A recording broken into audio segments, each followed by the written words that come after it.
നമസ്കാരം. നമസ്കാരം. ഓക്കെ, എപ്പോ എത്തി? എത്തിയതുള്ളൂ. എന്തുണ്ട്, എന്താണ് പുതിയ പരിപാടി? പുതിയ പരിപാടികള് ഞാനൊരു യാത്രയാണ്. ഓഗസ്റ്റിൽ ലണ്ടൻ ആൻഡ് അയർലൻഡ് പ്രോഗ്രാമായിട്ട് പോവുകയാണ്. ഇടയ്ക്ക് ഇപ്പോൾ ഒരു സിനിമ ഇറങ്ങിയിട്ടുണ്ടായിരുന്നു, പറന്ന് എല്ലാം വന്നിട്ട് അതൊക്കെ ഇങ്ങനെ നിൽക്കുന്നു. യാത്രേഴ്സാണ്. അപ്പം അതിനിടയ്ക്ക് ബഹ്റൈൻ ഷോ ഉണ്ടായിരുന്നു, അത് കഴിഞ്ഞ് വന്നോളൂ. ഓക്കെ, അപ്പം മാടെ പരിപാടിയിലേക്ക് വരുമ്പോൾ പൂർണ്ണമായിട്ടും നമ്മുടെ തുടക്കകാലത്തേക്കാണ് പോകുന്നത്. ആദ്യം വന്നത് എങ്ങനെയാണ്? അല്ല, ഞങ്ങൾ കുറച്ച് പേര് ഇതിട്ടാണ് ടിനി ടോമിന്റെ അറിയാലോ, ഇതിന്റെ ആദ്യത്തെ കാലഘട്ടങ്ങളൊക്കെ. ആദ്യ കാലഘട്ടങ്ങളിലുള്ള ആൾക്കാർ തന്നെയാണ് ഞാനൊക്കെ. അപ്പോൾ വർഷങ്ങളായത് നമ്മുടെ സുഹൃത്തുക്കള്. അപ്പോൾ ഒരു സംഗമം എന്ന് പറയുമ്പോൾ നമ്മളെ എല്ലാവരും ഒന്ന് കാണുക എന്നുള്ളതാണ് ഏറ്റവും വലിയ. സ്കിറ്റുകളായിരുന്നു കൂടുതലും. പണ്ടത്തൊക്കെ സ്കിറ്റുകളായിരുന്നു, കലാഭവനിൽ കളിക്കുമ്പോഴൊക്കെ ഉണ്ടായിരുന്നതൊക്കെ സ്കിറ്റുകളായിരുന്നു. ഇന്നിപ്പോൾ സ്കിറ്റുകളൊക്കെ വളരെ കുറവാണ്. ഒക്കെ എല്ലാവരും ഇൻഡിവിജ്വൽ പെർഫോമൻസുകളും കാര്യങ്ങളൊക്കെയാണ്. ആൾക്കാർക്ക് ഇപ്പം അത് തന്നെയാണ് കൂടുതലും ഇഷ്ടങ്ങൾ. സ്കിറ്റുകളൊക്കെ ഇപ്പോൾ ടി വിയിൽ കണ്ട് ആൾക്കാർക്ക് അതിൻ്റെ ഒരു ചെറിയൊരു ബോറിംഗ് ഒക്കെ ആയി തുടങ്ങിയിട്ടുണ്ട്. അപ്പോൾ ഇൻഡിവിജ്വൽ ചെയ്യുന്ന ആൾക്കാർക്കൊക്കെ ഇപ്പോൾ നല്ല ഇതുണ്ട്.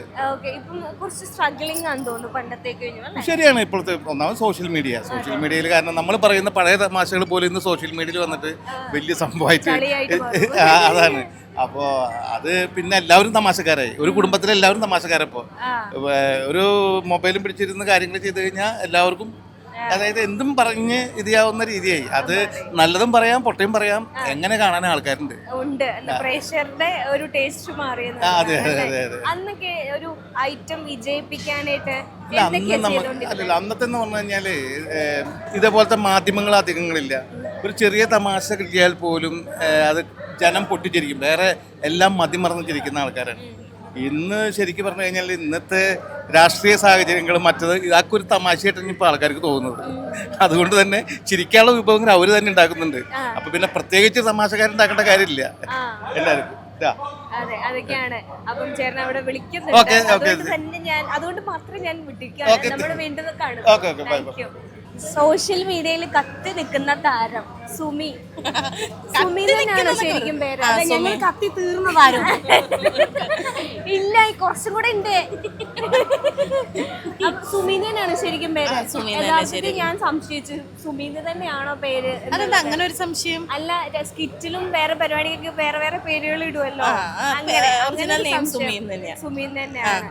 അപ്പം ചേച്ചി മായിൽ അംഗമാണെന്നുള്ള കാര്യം എനിക്ക് അറിയില്ലായിരുന്നു. എത്ര വർഷമായി കരിയർ സ്റ്റാർട്ട്? ഇതിപ്പോ എന്റെ രണ്ടാമത്തെ ജനറൽ ബോഡി മീറ്റിംഗ് ആണ്. കരിയർ ഒരു 4-4.5 വർഷമായിട്ടുണ്ട് സ്റ്റാർട്ട് ചെയ്തു. നമുക്ക് പെട്ടെന്ന് അങ്ങനെ അംഗത്വം കിട്ടത്തില്ലല്ലോ, അപ്രൂവലൊക്കെ ആവണം. അപ്രൂവൽ ആക്കി വരണം. അപ്പം ചേച്ചി മെയിൻ ഇവരെ വീഴ്ത്താൻ ഇട്ട മെയിൻ ഐറ്റം എന്തായിരുന്നു? അങ്ങനെ ഇപ്പോഴും വീഴ്ത്തിയിട്ടില്ല. ഇല്ല, പറ്റിപ്പിടിച്ചിരിക്കാണ് എങ്കിലും.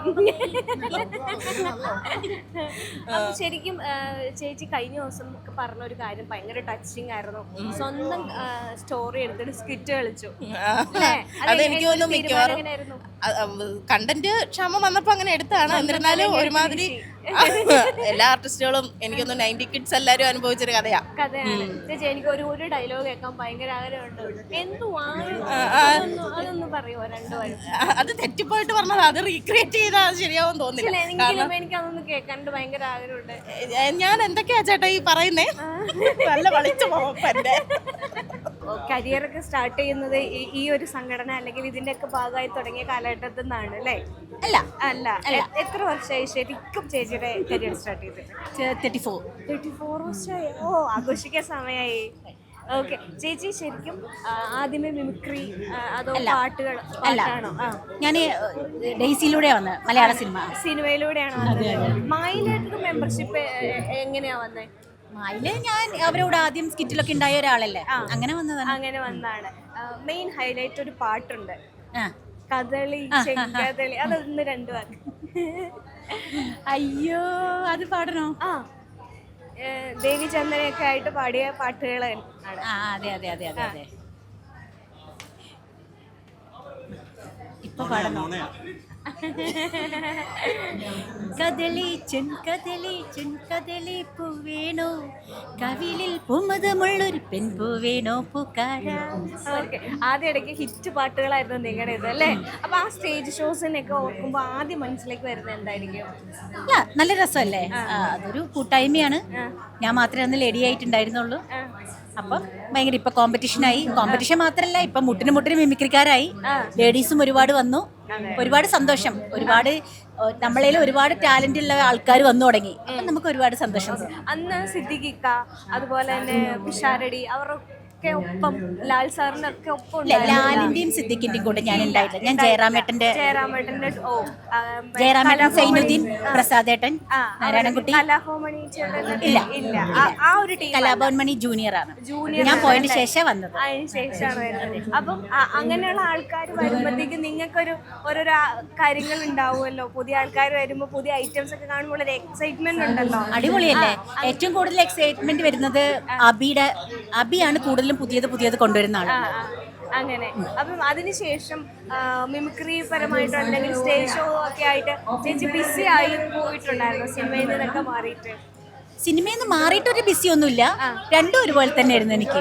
അതെ അതെ. ഇപ്പോഴും സ്റ്റേജ് പ്രോഗ്രാം എന്ന് പറയുമ്പോഴത്തേക്കും അത് നല്ല പിന്നെ സ്റ്റേജ് എപ്പോഴും എല്ലാവർക്കും ഒരു ഹരം തന്നെയല്ലേ. ഈ അവസരത്തിൽ നമ്മൾ മിസ് ചെയ്യുന്ന ഒരു ചേച്ചി സുബി, ഞാനത് പറയാനായിട്ട് തുടങ്ങാണ്. സുബി ചേച്ചി എങ്ങനെ ഈ അവസരത്തിൽ ഓർക്കുന്നത്? അയ്യോ, സുബി വന്ന ഇവിടെ ഭയങ്കര ലൈവാ. സുബി വന്നു കഴിഞ്ഞിട്ടുണ്ടെങ്കിൽ ഇവിടെ മൊത്തം ഭയങ്കര എല്ലാരോടും ഹായ് ബൈ ഹലോ മച്ചാ എന്നൊക്കെ പറഞ്ഞു അതില്ല. എന്ത് ചെയ്യാനാ, ഭയങ്കരമായിട്ട് മിസ് ചെയ്യും. പിന്നെ ഇവിടെയുള്ള എല്ലാ ആർട്ടിസ്റ്റുകളും വെച്ചിട്ട് സുബിനെയാണ് എനിക്ക് മിസ് ചെയ്യുന്നത്. ഞാൻ അതിനുശേഷം എനിക്ക് ഒരു സങ്കടം ഭയങ്കര, കാരണം നമ്മളെ കാണുമ്പോൾ അമ്മ വീണ്ടും കരയും. അപ്പൊ അതുകൊണ്ട് ഞാൻ സുബിക്ക് വേണ്ടി പ്രാർത്ഥിച്ചാൽ പോരെ, പിന്നെയും അവരെ കൊണ്ടേ കരയിപ്പിക്കേണ്ട ആവശ്യമുണ്ടോ? അങ്ങനെയാണ്. സുബി ചേച്ചിയുടെ കൂട്ടത്തിലുള്ള ഏറ്റവും മെമ്മറബിൾ ആയിട്ടുള്ള ഒരു ഓർമ്മ എന്തായിരിക്കും? സുബിയുടെ കൂടെ ഏറ്റവും മെമ്മറബിൾ ആയിട്ടുള്ളത്, ഞാൻ ഒരുപാട് ഞങ്ങൾ ഒരുമിച്ച് ഷോ ചെയ്തിട്ടുണ്ട്. പിന്നെ ഞങ്ങൾ ഈ ചാനലുകളിലൊക്കെ ഒരുമിച്ച് വന്നിരുന്നിട്ടുണ്ട്. അങ്ങനെ ഒരുപാടുണ്ട്, പറയാൻ പറ്റില്ല. സിനിമാല ഒരുപാട് എപ്പിസോഡ്സ് ഞങ്ങൾ ഒരുമിച്ച്, ഞാനും സുബി മാത്രമല്ലേ ഉണ്ടായിരുന്നുള്ളൂ. അത് കഴിഞ്ഞിട്ട് പിന്നെ ചേച്ചി കുട്ടിപ്പട്ടാളം അങ്ങനെ. അതെ.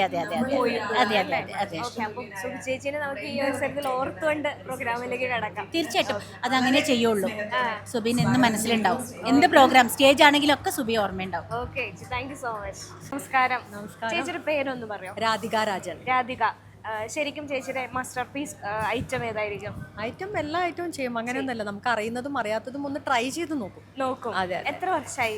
ഞാൻ ഒരു 10 വർഷത്തിന്റെ അടുത്ത് നമ്മുടെ മാല് മെമ്പറാണ്. ഞാൻ മഴവിൽ മനോരമയിലാണ് തുടങ്ങിയത്. കോമഡി ഫെസ്റ്റിവൽ, പിന്നെ സിനിമ സിദ്ദിഖ് സാർ ഡയറക്ട് ചെയ്തിട്ടുള്ളത്, അങ്ങനെ ചെയ്തു. കുറേ നല്ല നല്ല ക്യാരക്ടേഴ്സ് മൂവിയിൽ ചെയ്തിട്ടുണ്ട് അത്യാവശ്യം. പിന്നെ ഇപ്പൊ സീരിയൽ ചെയ്യുന്നുണ്ട്. ഏഷ്യാനെറ്റിൽ ഇപ്പം കഴിഞ്ഞ ദിവസം ഒരു ജാനകി മബി എന്ന് പറഞ്ഞതില് കമ്മിറ്റ് ആയിട്ടുണ്ട്. അപ്പം നമ്മള് സ്ക്രീനിൽ ഇങ്ങനെ കണ്ടുകൊണ്ടിരിക്കുകയാണ് ചേച്ചീനെ. അപ്പൊ എങ്കിലും എന്റെ ഒരു ആഗ്രഹത്തിന് ചേച്ചി എല്ലാ ഐറ്റം ചെയ്യുമെന്ന് പറഞ്ഞല്ലോ, ഒരു മിമിക്രി എനിക്ക് വേണ്ടി. അയ്യോ, മിമിക്രി അല്ല, അല്ലാതെ സ്കിറ്റും കാര്യങ്ങള്, അല്ലെങ്കിൽ വേണമെങ്കിൽ രണ്ടുപേരും പാട്ട് പാടാം. വലിയ പാട്ടുകാരിയൊന്നും ഉള്ളതുകൊണ്ട് ഓണം പോലെ പാട്ട്. ഏതോ ഒരു പാട്ട് എൻ കാതിൽ കേക്കും ബോധെല്ലാം ഉഞ്ഞാപകം താലാട്ടും, എൻ കൺകളിലെ മകളിലെ ഉഞ്ഞാപകം ചിറകടിക്കും, ഞാൻ ശ്വാസിക്കും മൂച്ചിനിലെ ഉഞ്ഞാപകം കലന്തിരുക്കും, ஞாபகங்கள் மழையாகும், ஞாபகங்கள் குடையாகும், ஞாபகங்கள் தீமூற்றும், ஞாபகങ്ങൾ നീരൂട്ടും. Thank you so much. എനിക്ക് ഭയങ്കര ഇഷ്ടമുള്ള പാട്ടാണ്. Thank you so much. ഭയങ്കര ഇഷ്ടമുള്ള സോങ് ആണ്. ഓക്കെ, അപ്പൊ നമുക്ക് കാണാം. ഇന്ന് വൈകിട്ട് എന്തൊക്കെ പരിപാടി ഉണ്ട്? ഇന്ന് ഫാഷൻ ഷോ, ചേച്ചി പറഞ്ഞ മാതിരി ഫാഷൻ ഷോ ഉണ്ട്. പിന്നെ എല്ലാവരും കൂടെ ലാസ്റ്റ് ക്ലൈമാക്സ് ഉള്ള ഒരു മൊത്തത്തിലൊരു കലാശക്കൊട്ടുണ്ട്. കഴിഞ്ഞ കുറെ വർഷമായിട്ട് എല്ലാ വർഷവും ഈ കറക്റ്റ് ആയിട്ട് മീറ്റിങ്ങിന് എവിടെയാണ് എത്തും. കാരണം എല്ലാം നമ്മുടെ ഫാമിലി മൊത്തം കാണാൻ പറ്റുന്ന ഒരു ഇതായതുകൊണ്ട് ഇന്ന് വൈകുന്നേരം വരെ ഞങ്ങളും നിങ്ങളുടെ കൂടെ നമുക്ക് വീണ്ടും കാണാം. Thank you. മൈജി വീട്ടിലൊരു വാഷിംഗ് മെഷീൻ എന്ന പദ്ധതിയുമായി മുന്നിട്ടിറങ്ങിയിരിക്കുന്നു. ഈ പദ്ധതി പ്രയോജനപ്പെടുത്താൻ അടുത്തുള്ള മൈജി ഫ്യൂച്ചർ സ്റ്റോറിലെത്തൂ. MyG future, experience the next. പൂവ് പോലൊരു പുട്ടുണ്ടേ അജ്മിയുടെ പുട്ടും.